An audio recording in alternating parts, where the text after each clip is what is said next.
Well, welcome everyone to our webinar on the bad KPI habits. I'm Stacey Barr. I'm a performance measure specialist and the creator of the PUMP methodology for performance measurement. And my co-host, Kayode Sufianu from the Balanced Scorecard West Africa, we wanted to give you a little taste of how to make performance measurement easier before we invite you to ask Kayode about teaching or facilitating the PUMP blueprint for your organization. Now, PUMP is a practical approach to performance measurement, and it came from the most common struggles that we've seen people have with KPIs. Now, PUMP basically replaces these bad habits that we're going to talk about in this webinar, because it's those bad habits that cause our struggles with measuring.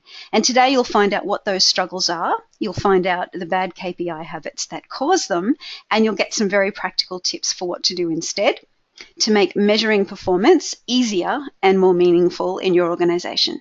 Now, for those of you who are meeting either Kayode or me for the first time today, we're going to introduce ourselves very briefly. So that's me on the left. I'm Stacey. I'm a performance measure specialist, and that's what I've been doing for my entire career, which is about 26 years now.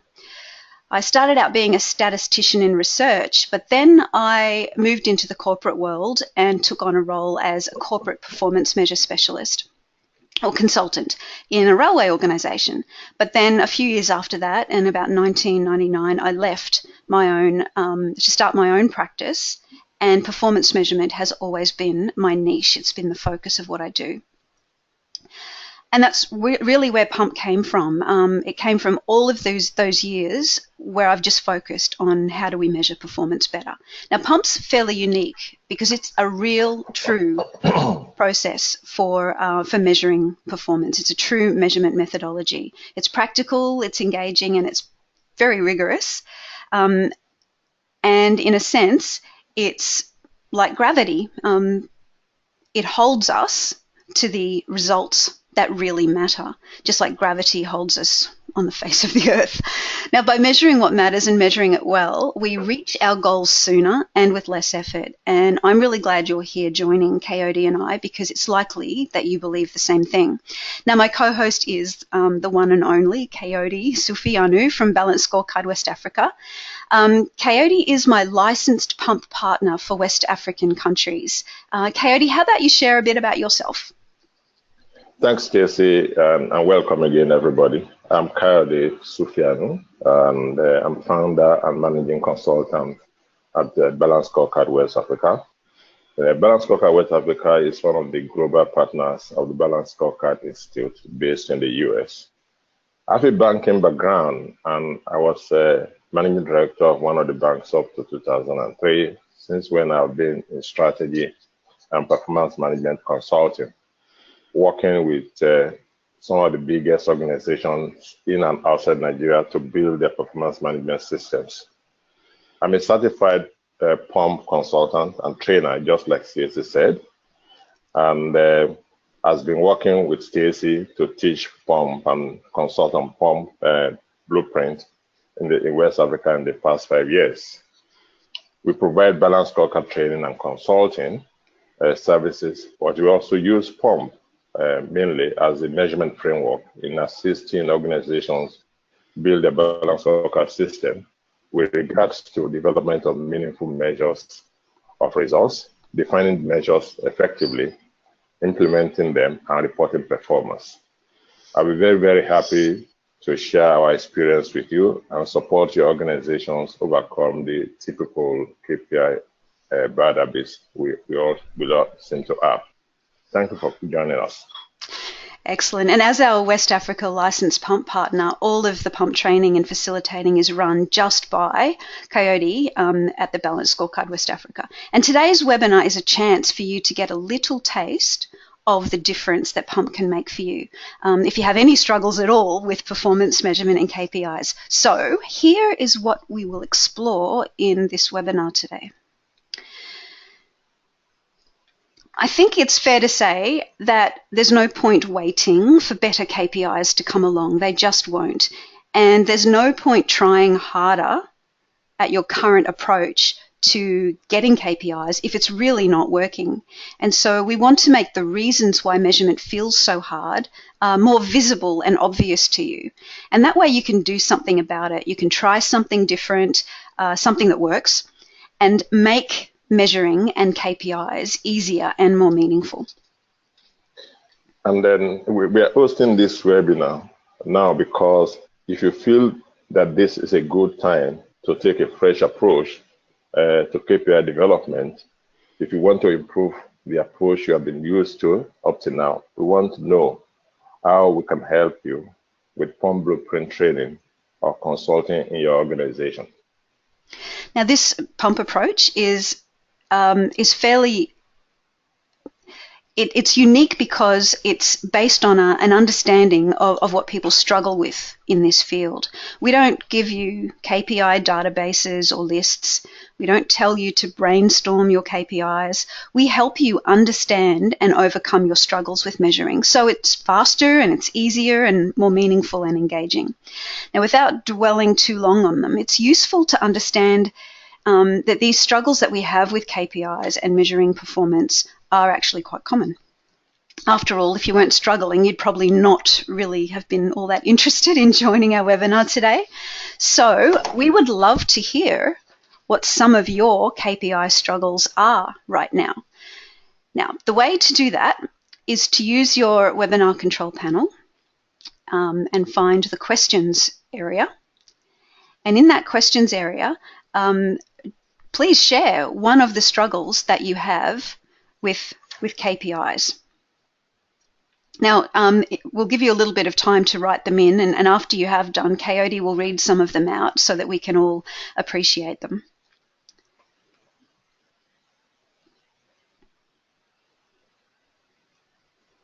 So, Kayode, can you see the question, the challenges coming through on the control panel? Yeah, I'm trying. Okay. So Abdulaziz says that there's one main challenge, which is measurement. Okay, I can see that. That's okay. I'll read them out for you. Now, your challenges or struggles with measurement could be about finding measures. It could be about driving the wrong behaviors. It could be about people complaining that there's so much data to collect. Priska says, warm greetings. One challenge is knowing the difference between the KPI and the KRA. That's a good one, Priska. Thank you. I'll just give a few more moments to see if anyone else has a struggle that they'd like to share. This one might be a little related to what Priska says, is that that measures are not really aligned to goals. That can be a struggle as well. Or we can have too many struggles. Any other struggles that you come across, Kayode, when you work with your clients? Well, I guess one major one is people actually don't like measurement because they feel that it exposes their inadequacies and so on. Yeah. So that's and this could be cultural, but that's one major area that we have come across. I'm not sure that it's just culture. I think I see that in all around the world with people just not liking measurement. Now there aren't any more being shared at this time, but if any more come through, I will read them out. Now, basically, we don't want measurement to be a struggle, and it doesn't have to be. When it works, performance measurement does for an organisation what nothing else can. It gives us the proof and the confidence that our decisions and actions are truly working to reach our goals and fulfil our organisation's purpose. So we reach our targets sooner and we reach them with less effort and we become a high-performance organisation. But there are some big struggles that are in our way, and it's interesting that so many of these struggles are the same. No matter who I talk to around the world, the same top struggles keep coming up. And they're so similar that it gets you thinking there might be something going on beneath the surface. And there is. Again, the issue really is that bad KPI habits have become common KPI practice because we just get used to doing them in a very wrong way. And that's because most organizations usually don't treat measurements as a process. If you treat measurement as a process, then you can improve the steps in the process. Mostly it's seen as an afterthought or just a bureaucratic hoop to jump through at the end of every strategic planning section and as part of an operational plan. And there are many people who aren't that comfortable or knowledgeable about using numbers to make decisions. This issue about knowledgeable is a major issue that we have experienced. So we struggle with KPIs. Absolutely. So today, Kayode and I are going to focus on the 3 struggles that our research tells us are the biggest ones for just about everybody. So Kayode, do you want to take the first one? Yes. One of the top 3 struggles people have is that people don't actually value measurement. They don't value the importance of measurement. I think it's also similar to one of the questions posed by one of the participants. Often people see it as an afterthought or an extra thing they have to do above and beyond their real job. They don't consider measurement as a real job. Maybe it's a requirement. Maybe it's a monthly hoop that are required to jump through for a meeting they require to attend, and you quickly put something together. Your superior asks for some information, some report. You quickly put it together because you have not been measuring, you have not been keeping track. And that has been the most common things that people struggle with. Yeah. No, from this part of the world, really, I think the major reason we have seen why people don't value measurement is partly cultural, although citizens tend to agree that it's actually more than cultural. It seems to be more general. People not wanting to be held accountable for results, particularly in the public sector. But the real reason, in my view, is poor or lack of understanding of the importance of measurement, which is basically to improve performance. Another reason is that there is a narrow view of what is important to measure, with emphasis on financial measurement, which is much easier, much easier than non-financial measurement, process measurement, which is most often a predictor of financial success. Yeah, so exactly. We tend to concentrate a lot on financial measurement at the expense of process measurement or predictive or leading measures. I guess the financial measurement's been around a long time, so it's easy to feel okay with that. But measuring the other things you mentioned, process and the non-financial things is harder. So people just don't value it. If any of our listeners, if any of you have examples of people that don't value measurement in your organization, please go ahead and share a little bit about that, about how people value measurement or don't value measurement in your organization. And I see a couple of comments that have come through from Mahmoud. So the first one is, when strategies change, most times KPIs aren't changed to reflect that shift in strategies. And that's an important point, because that it's also a signal that people don't value the measurement. They don't realize that the KPIs are supposed to reflect changes in the strategy.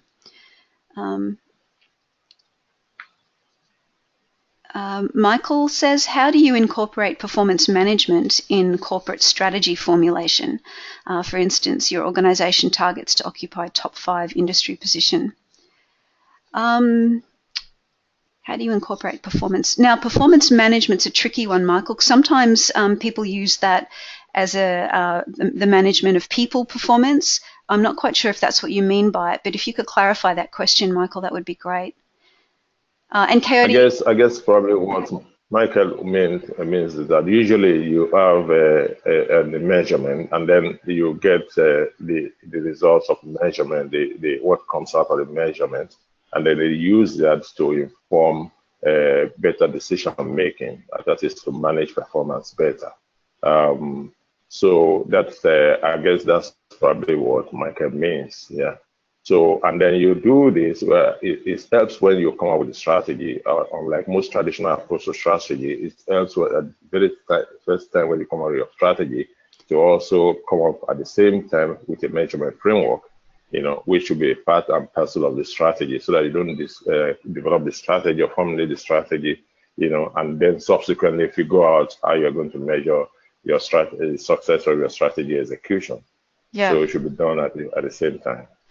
Yeah. That makes perfect sense, Kay. And I think it relates to what Mahmoud was mentioning before about KPIs not change to reflect strategy. They're not going to unless the KPIs are developed at the same time as the strategy, which is Kayode's point.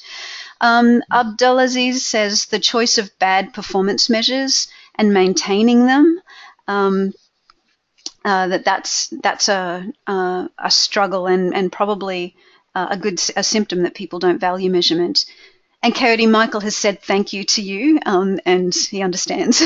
That's great. Okay, everybody. So there is a root cause to this struggle that people don't value measurement. And mostly it's that measures can be used to judge people overtly or obviously, like in employee performance management, but not always. Sometimes they can be used to judge people in a covert way or a subtle way where we just point a finger at someone to blame them for a result. And really, we do all know that we don't have complete control over a measure or the result it monitors, because the system does, the business system, the policies, the procedures that we have to work in. And unsurprisingly, our natural response to measures being used to blame us is that we defend ourselves. We game the system or game the measure, but performance just doesn't improve. Yes. Does anyone, let me just add here, does anyone out there have any examples of co-workers gaming the system or their targets in order to avoid getting in trouble or to get a financial bonus? Because, people tend to concentrate on what they can get, which often happens out of the system. And so you want to look good. So you get out of their way to game the system. Do you have any experience like that? Does any of you have any experience like that? So if you do, please share it and let's hear you. Yes, I'll look out for. And Kayode, I'll look out for comments or responses to your question about that.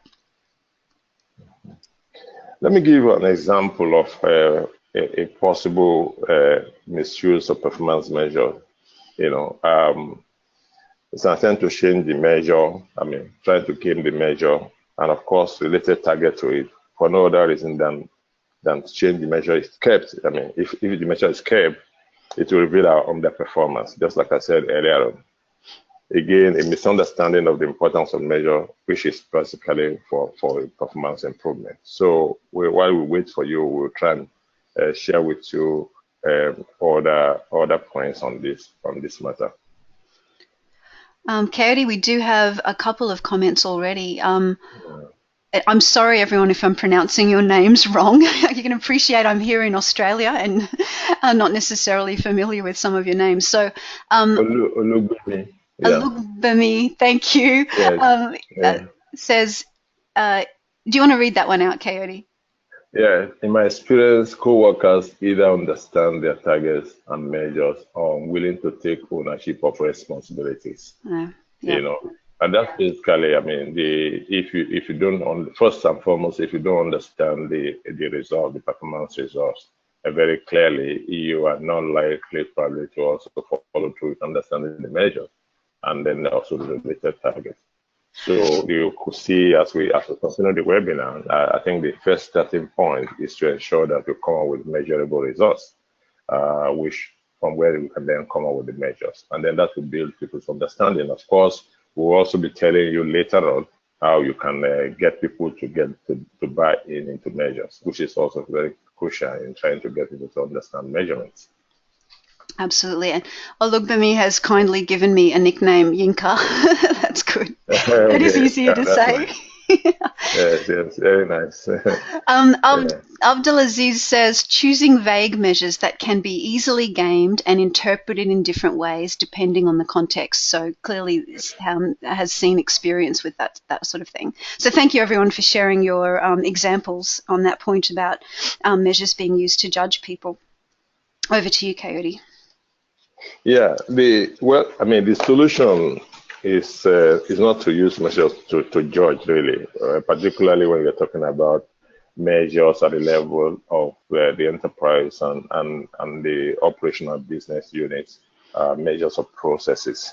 You know, it disempowers everyone. Use measures for learning, and then performance will improve. Measures are a tool in the hand, not a rod for the back.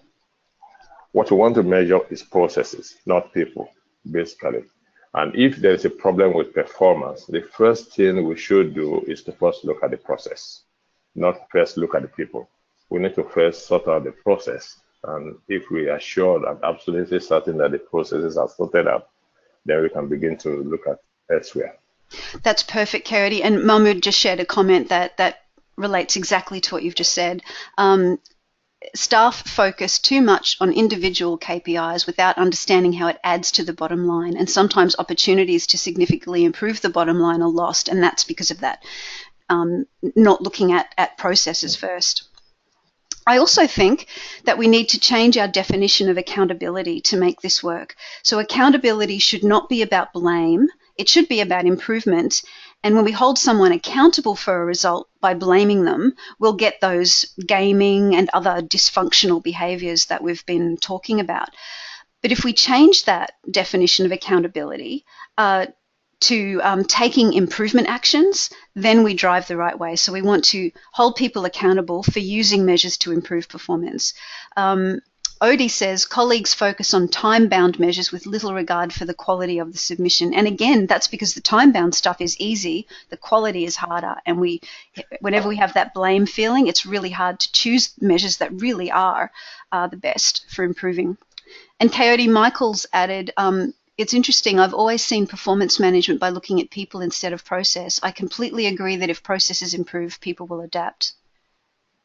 Yes, absolutely.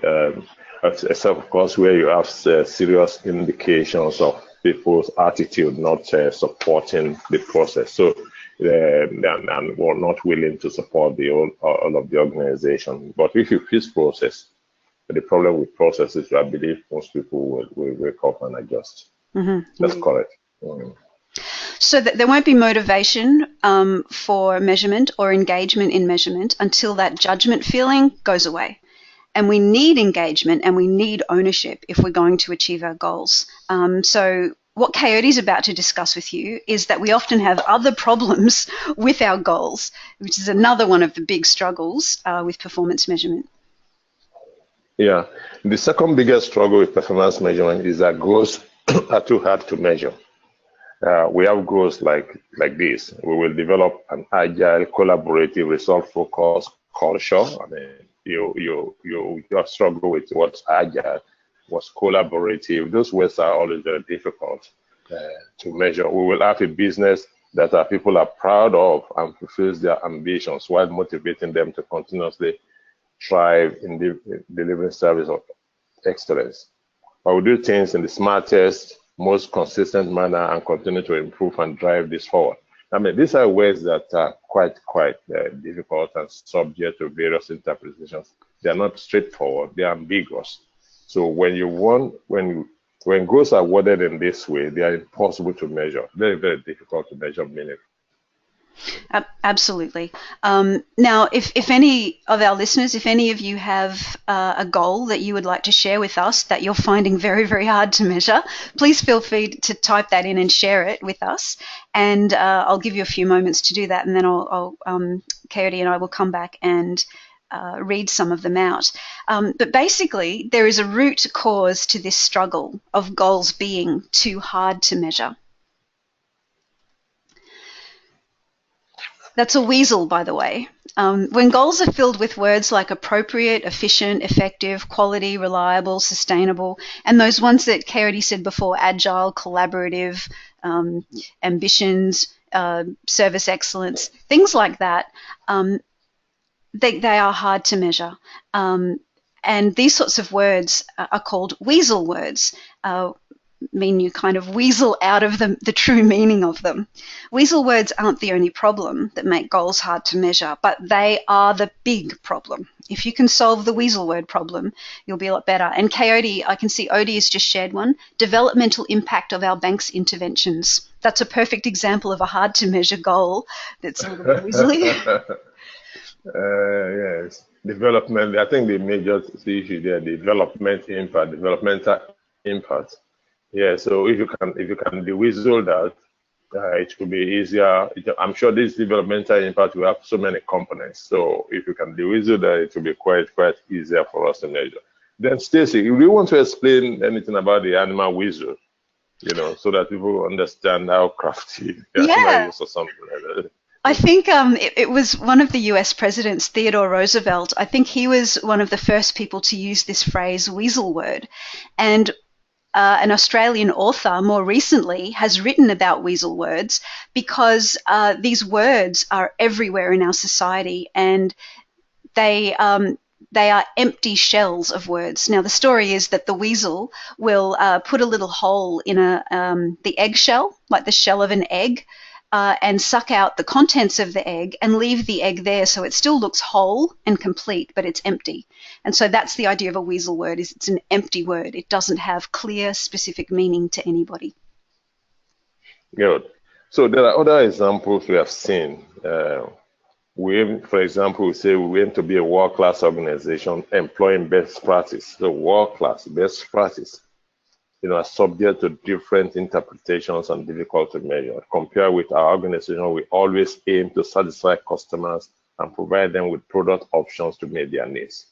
So we need to be clear. Once we are clear and we make the goals clear, it will be easier for us. In fact, I used to say that the measures will pop out at us once we are very clear. Another example, we provide thought leadership compared with, say, many more people read about our articles. Rather than say we provide thought leadership, thought leadership is subject to several interpretations.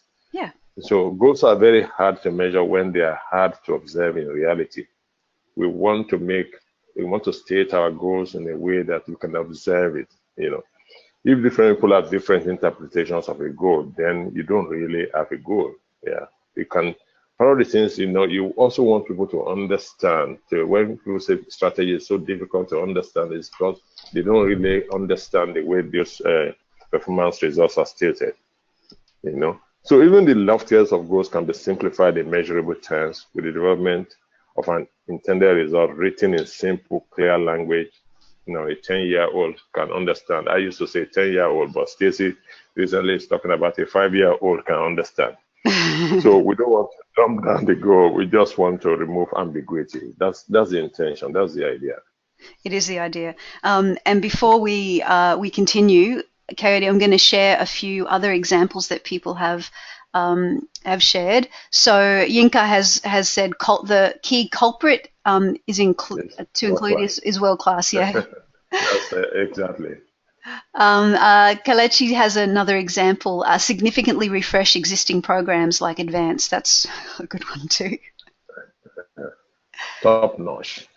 From Yinka as well, top notch. Absolutely. Yeah. Great. Okay, everyone. By the way, your participation is wonderful. We're really happy to hear these ideas from you. Okay, so when a goal or result is written clearly, like Kayode recommended, in plain language, it says what it really means and it becomes observable. And being observable in reality is what makes it measurable. That's the key. Measurable means that we can find meaningful measures that are evidence of the goal. But our usual approaches to finding measures don't really work that well. Over to you, Kayode. Yeah, too many of the measures, the problem is that too many of the measures that organizations have are useless. And as a result, these measures are not being used. They cannot be brought to life. They cannot be implemented. So does anyone out there, any of you guys at the webinar here, does anyone out there have any example of a useless measure? Just give me an example in your experience of a measure that is useless. Useless meaning that it's not meaningful, and also you are struggling to implement the measure or bring it to life. Can you type in if you have such an experience? And then while we wait for you, we can go on with some specific example you have. We would like to share your experience. Let me give you an example of a measure that is useless. For example, for a hospital, you are talking about number of complaints for a performance result of improved service to patients. And you're talking about number of complaints. That seems to be not quite smart, because patients, for whatever you care, may not complain, even if they are not happy with the hospital service. We are, in our experience, the way when we go to hospital, do we all the time complain when we don't like the service? We just walk away. Another example is percentage of positive press mentions as a measure of performance result of increased customer satisfaction. Let's say for a bank. This is also a poor measure, because positive press mentions don't necessarily mean that customers are happy, except we can prove that those positive mentions are from the bank's customers, strictly from bank's customers. So we need to be careful the way we craft our measures, so that they will point to us that we're actually making progress with our results. Exactly. Inka says, measures become useless in some cases when they are misapplied. There are loads of templates on the internet that people download and fit in the wrong places. Absolutely. That's like a cut and paste measure. It's very dangerous for any organization to do that, because even if you have apparently the same strategic objective name or performance result name, it could mean different things to different organizations. So the fact that you have some measures, templates on the website or wherever, or some other organization are using similar measures, and you just cut and paste and copy them, they could quite potentially dangerous. Yeah, it's not a method that ever produces a great set of measures. Abdulaziz says, for instance, measuring the number of publications instead of their quality. And Kalechi has an example of a useless measure, talent exchange, developing emerging talents outside for exchange across country groups, divisions, and outside of Africa cluster. That this measure was clearly stated as a KPI for one of the HR leads. One more example from Mahmoud, customer interaction feedback satisfaction is a KPI for customer service in my organization. It's almost impossible to measure correctly. Kayode, they're good examples. Well, yeah, the customer interaction feedback satisfaction, the aspect that will be quite tough there is the aspect of interaction feedback. But the satisfaction, you should be able to measure. It depends really how you, if it's very transactional, for example, you could do a point of service electronic survey to track and the experience of the customer at the very point the service was consumed. So it depends. Recently I was in Accra. I was in a hotel in Accra, and then you leave the restaurant, or you're about to enter the lift, and you see an electronic board that use emoji to demonstrate, indicate, and you just need to press any of those ones that should indicate your experience with the service you have just gone through. And it's captured electronically, and it's almost instantaneous. So there are many ways you can do it, track customer satisfaction. But it's better if you're trying to track satisfaction of service, about customer service, then the best is to actually ask that question the very moment the service has been consumed, and then you're likely to get the best feedback from the customers. Absolutely, and that satisfies the feedback and satisfaction part of Mahmoud's example. Exactly. And Kalechi has shared, probably relating to the interaction part of Mahmoud's measure, is that the interaction could be measured by how many customers did each CR. I guess that's like a customer, relationship management tool. Yeah. So if that one is in place, definitely you're correct, Kalechi. That's right. Yeah. Great. So you can see how many people eat, and then you can actually follow through using your customer relationship management tool. That's correct. Great. Okay, let's keep moving. So there's a root cause to this struggle, that measures are useless. And this is it. We brainstorm measures. That's a bad habit. Now, a few years ago, I had a meeting in the Hilton Hotel in Brisbane, which is near where I am in Australia. And on my way to the meeting, I walked past a function room, and you wouldn't, I still can't believe the coincidence. A KPI training workshop was happening at that very time. And my timing was perfect because the slide that the trainer was showing right then was about how to select KPIs. And his advice was to brainstorm them.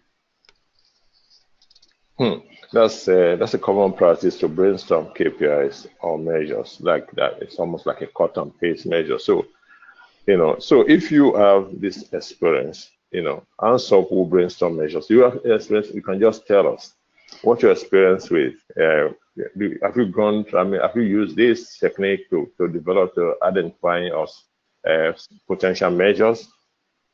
Actually, Kayode, let's ask if anyone has used brainstorming, just use the raise your hand tool on your webinar control panel. Just click on the hand. If the answer is yes, we've used brainstorming for measures, and I'll report back, Kayode, on how. Okay. What proportion of people we get?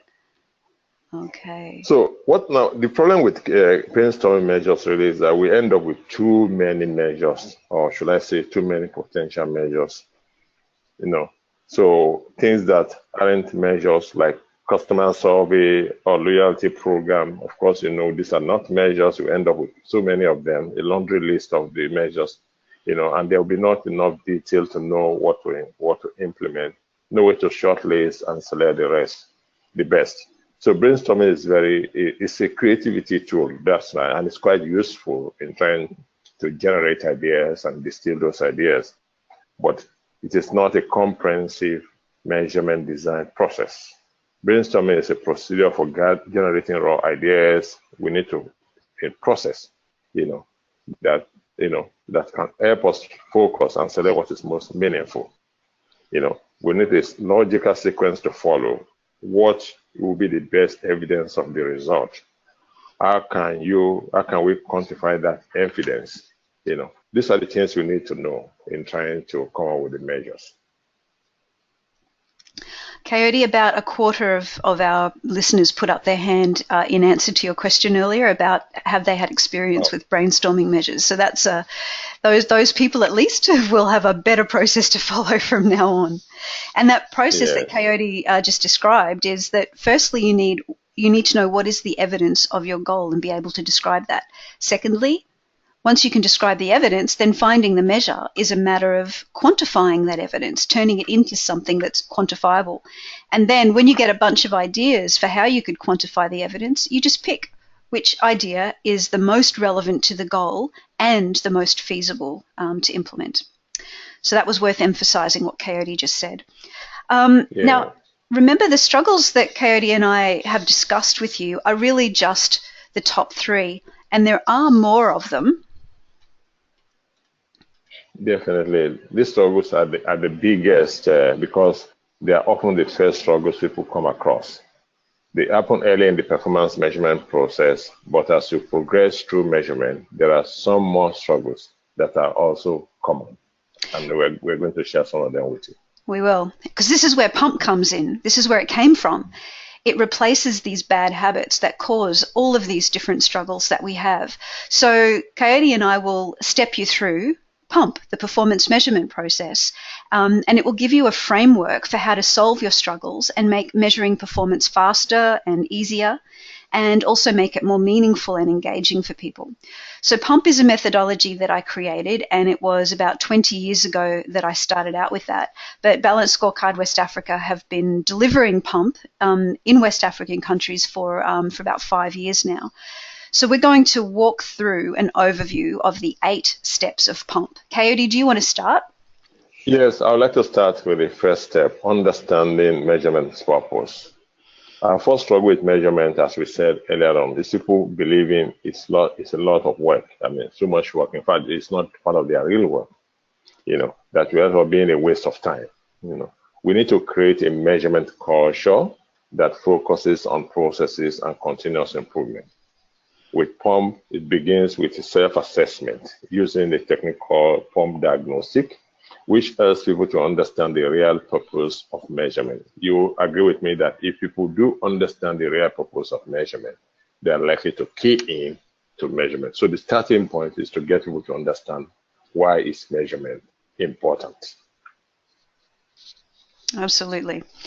Then, when people understand why measurement's important, the very next thing to do, and this is step 2 in PUMP, is to map measurable results. Now, most goals are really hard to measure, but that's not because they can't be measured. Almost always they can be.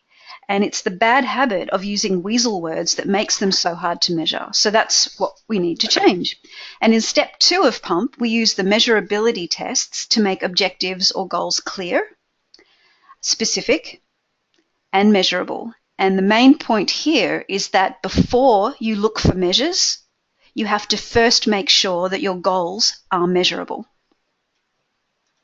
Yes, and then of course, let me also come to step 3 here, which is designing meaningful measures. You know, earlier on we spoke about the danger of brainstorming measures, that you end up with so many measures, and most of these don't even match our goals as well.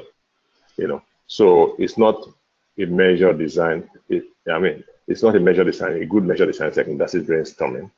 In step 3 of PUMP, we replace brainstorming with a deliberate measure design technique that consistently produces measures people feel excited about. Measures are quantifications of evidence. They are objective evidence that performance results are occurring or performance results has occurred. So we need to know the evidence of our goals before we can develop the right measures for those goals. Exactly. And Kaleshi has said, is evidence the same as what does success look like? And yes, it is. It's what does it look like when the goal is successfully achieved, hey? Excellent. Yeah, correct. Yeah. Now, when we have a set of performance measures drafted, we then go to step 4 in PUMP before we put all the effort into bringing them to life. Now, step 4 in PUMP is building buy-in to measures. A struggle that we haven't really talked about yet is how hard it is to get people to commit to and to own measures rather than ignore them or debate them all the time. Now, the bad KPI habit here is that we think getting people to sign off on some measures is the same as buy-in, and it just isn't. So step 4 in PUMP, we use a measure gallery, and it's a technique that builds buy-in and generates excitement without much effort or time. And we can't just send people a list of measures and ask them for feedback and sign off. They have to be involved, even just a little bit, before they'll have ownership. Excellent, Stacey. In fact, before I come with step 5, I have to say that using the technique of creating buy-in to measures through the measure gallery, it has been quite helpful to us. We have been having, with our balance scorecard implementation, we have balance scorecard gallery, which should display for about 2 to 3 days and get everybody to visit the gallery and express their opinions and make comments. With this, they feel a sense of belonging and also as participants in the strategy formulation. And that makes implementation, execution easier down the line. Mm-hmm. So the measure gallery has been quite useful in our own experience. So the step 5 is implementing measures. You know, another struggle in measurement is the huge cost of producing measures, especially for measures no one uses. The bad habit here is lack of discipline in how measures are defined and how data is collected. In fact, what happens is that people have different assumptions about measurements. And if you have different assumptions, it means that once those assumptions change, then the measures also and the performance results you get out of it will change. So in the 5th PUMP step, we use measure definition techniques. You know, technique to detail exactly how each measure should be scoped, calculated, and implemented. We often assume that people will know how to implement each measure, but they don't.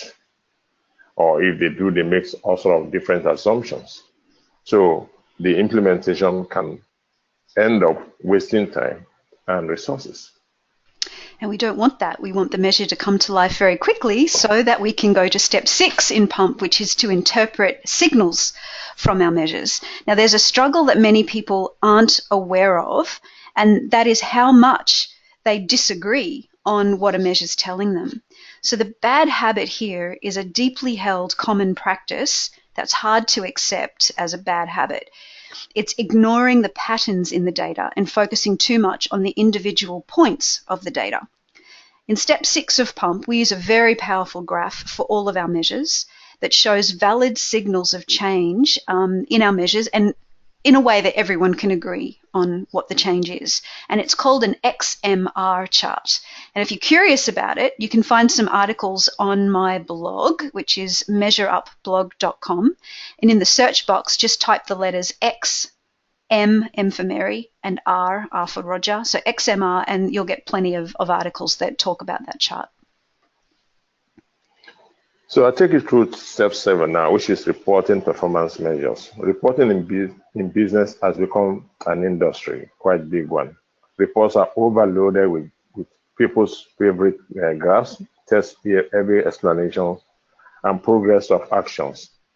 And of course, we want to ensure that we design our reports to engage, not to make people weary. So we want those who consume our reports to be usefully engaged and be able to understand it. The bad habit we have is to use performance reports to protect ourselves and shift blame rather than to focus on continuous improvement action. Yeah. So in step 7, we challenge those reports that focus on the latest and greatest dashboard dials, gauges, and graphs. We discuss 5 principles of report design that quickly and easily answer the 3 most important questions every performance report should answer. These 3 questions are: what is performance doing, why it is doing that, and what do we have to do? What actions, what steps do we need to take to move performance in the direction that we desire? Those are the 3 basic questions that your report should answer. Exactly. And it's far more important to answer those questions than to worry about whether your dashboard has the prettiest graphs on it. Now, when you have a performance report that really does answer the 3 questions Kayode just described, you're ready for step 8 in pump, and that's about reaching performance targets. Now, sometimes the only way to reach a target seems like we have to shift the goalposts. Otherwise, targets are rarely reached and rarely believed in. Now, the bad habit that lurks behind the targets we miss is that our change initiatives usually focus only on symptoms rather than on the root causes that are in our business processes. Now, the technique we use at step 8 in pump guides us to use our measures as kind of like a lens that we look through that helps us find high leverage process improvements that will reach targets. Now, your selection of process improvements and strategic initiatives need to be guided by your performance measures. It shouldn't be the other way around. Use your measures to decide what action to take. Don't just measure your action. Okay, so you might have gathered pump is a very deliberate approach to performance measurement, and its steps and techniques are designed to directly deal with the struggles that we have, like we've mentioned a few times, all around the world in measuring performance and KPIs. Now, doing performance measurement deliberately like this makes measurement work. We don't measure performance because everybody else does or because we're told to. We measure performance because measuring helps us reach our targets sooner and reach them with less effort. Measurement gives us leverage. And measurement shouldn't be hard and unpleasant. It should be easy and fast. And it is when we're deliberate and we master measurement like we would master any other skill in our work. And it should be meaningful and engaging. And it is when people are involved in the right ways and for the right reasons. Now, is performance measurement like that for you? And do you want it to be? They're important questions to ponder right now. If you have any... So please type in your questions. Type in your questions, and then we will do our best to answer as many questions as we can in the time available. We already have some questions there. Oh, we do have some points there. Yeah. Kalishi says, shouldn't implementation be based on skills and capabilities? Kayode, what do you think? Well, I mean, first and foremost, the implementation should be made easier through a rigorous measure definition, as we indicated earlier on. If you define the measure clearly, you come up with the calculation or the formula, identify the data sets and where the data are sitting, or the source of the data. You are building up your ability, your capability to effectively implement the measures. And then if you've done all that and you still figure out that you need some capabilities challenges. For example, if you identify somebody who owns a particular measure and then you feel that the fellow doesn't know how to go about it, then you have to pay attention to assisting the fellow to understand how to implement the measure. But the first thing we need to do is to ensure that we exactly define the measures and remove ambiguity or the assumptions people usually make about the measurement. I completely agree with that, Kayode. Exactly what you said. Now, Dunladi has a question. At what point do we carry out a KPI review? I would say, Kayode, what do you think? I think you review your KPIs. There's probably two triggers for that. One is when you go back into your strategic planning cycle for the year, or however frequently you do it. And the other trigger for me is when you've reached the target and you've got to consider, do we still need to improve this more, or is it time to put our attention somewhere else? What do you think? That's interesting, because if you look at the next question, must we continue to measure the targets that have been reached? I guess probably what you wanted to say, must we continue to measure a particular result for which we have hit the target? Well, it depends. If we are talking about an operation that is still continuous, if you have reached the target, it's possible maybe the target was set too easy to reach, and then maybe you need to also then raise the stake so that the organization can continuously improve. So that's trying to answer the old family there. Then in terms of review, at what point do we review the KPI? In addition to what Stacey says, when you do your evaluation of your strategy, and there are two areas of the evaluation you want to focus on. You want to look at the strategy effectiveness evaluation, and you look at the strategic management system evaluation, that is the strategic components. One of the components will be measure. If you struggle with a measure, either because you don't have the data despite all your effort, or the data is so costly to access, you may have need to change or review the measure. So you can bring down the measure and come up with another meaningful measure, which will be easier for you to implement. It's probably also, like Kaleshi also adds that I think environmental issues can also affect a KPI review. For example, business, organizational strategy change, government laws. It's true, isn't it? I think there's, as a word of warning, is don't look for too many opportunities to review your KPIs, because you want to put the effort into designing KPIs that really are the right ones, and don't review them or don't let colleagues want to review them just so that they can not be accountable for making improvements with them. So it's kind of a, don't review too often, but have good reasons for reviews. Excellent, Stacey. Actually, that's a very important point. That is why we talk about if you develop the measure dictionary, you may ensure that you're centrally kept, so that people don't just change the goalposts in the midst of the game, as it were. Yeah. In order to look good or something. Important points. Okay, there's quite a few questions there, Kayode. I don't think we'll get to all of them, but there's one from where I've just lost it. I have, if I can help, there's one that says, must all departments have financial measures? I think this has been my company great headache in recent times. Yes, you're correct. I mean, if you don't have a customer-facing responsibility, or you don't have a process that is strictly financial, then you probably will have to be measured in another way. Let me give you an example, a very quick example.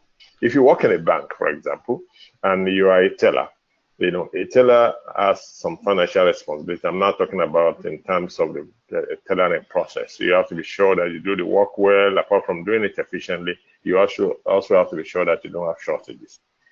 So for that process, your shortage measurement will be a financial measure, if you like.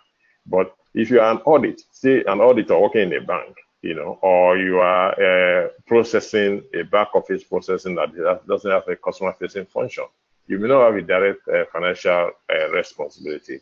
And so your own measurement should be strictly non-financial or process measurement.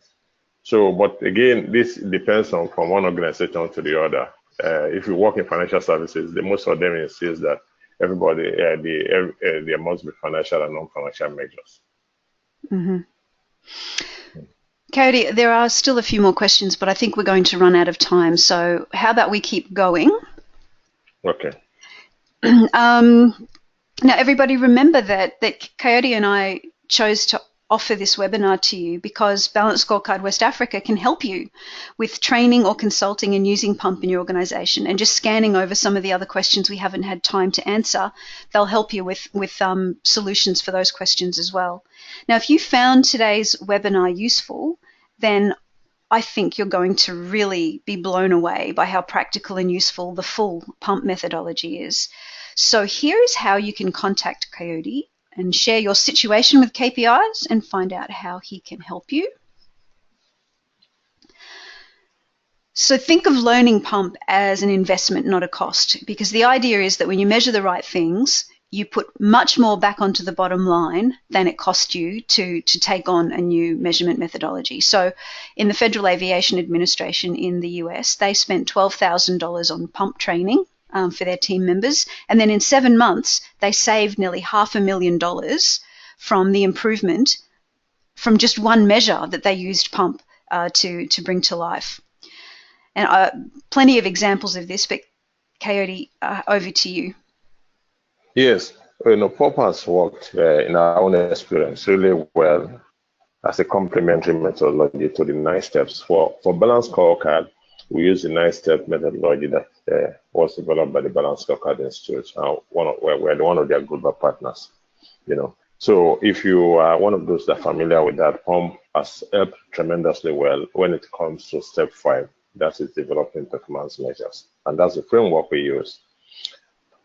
So Pump students simply follow the Pump methodology as sub steps during the 5-step to the 9-step to success framework.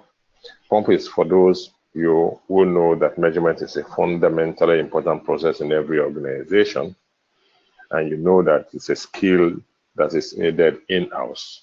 We need to look at measurement as another business domain for which we can learn, and it's a skill that we can learn.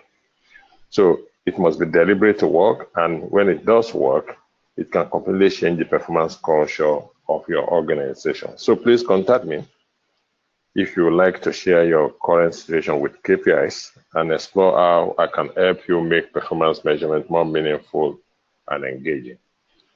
And here is how you can contact Kayode and talk about how Pump can work in your organization.